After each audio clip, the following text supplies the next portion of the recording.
Hello friend, welcome back to my channel. আশা করি তোমরা সবাই ভালো আছো, আমিও ভালো আছি। আজকে তোমাদের সাথে একটা কথা শেয়ার করবো, সেই জন্য ভিডিওটা অন করেছি। কথাটা কি তো বলি।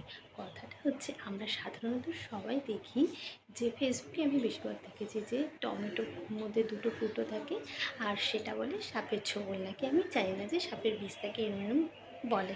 তো আজকে সেরকমই একটা ঘটনা আমার সাথে হয়েছে।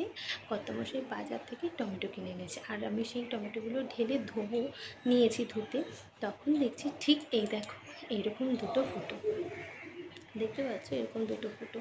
তা আমি সঙ্গে সঙ্গে ভাবলাম যে এটা তো তাহলে নিশ্চয়ই সেই রকমই কিছু একটা হবে বলে আমি তাড়াতাড়ি করে ওই টমেটোগুলো থেকে বাদ দিয়ে রাখলাম, আর ওই টমেটোগুলো খুব ভালো করে ধুয়ে নিলাম।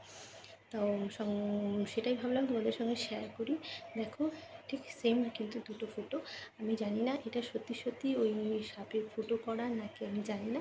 তো যেহেতু আমি ফেসবুকে এইরকম ছবি দেখি, আর সেই জন্য আমি ভাবলাম না, এই টমেটোটাকে আর অন্য টমেটোর সাথে আমি আর রাখবো না, আর এই টমেটোটা আমি এক্ষুনি কিন্তু ফেলে দেবো। সেই জন্য আমি তোমাদের সঙ্গে শেয়ার করাটুকুর জন্য আমি রেখেছি। এক্ষুনি কিন্তু আমি টমেটোটা ফেলে দেবো। আর আমি জানি না এটা সত্যি কিনা যে দুটো ফুটো মানে সাপের বিষ ঢুকানো থাকে বা সাপে ছোবল দেয় এরকম কিছু।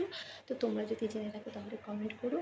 আর তোমাদের সঙ্গে এই ভিডিওটা আমি শেয়ার করলাম। তো যদি ভালো লাগে তাহলে লাইক, কমেন্ট, শেয়ার আর চ্যানেলটা সাবস্ক্রাইব করে পাশে থাকো। এই দেখো,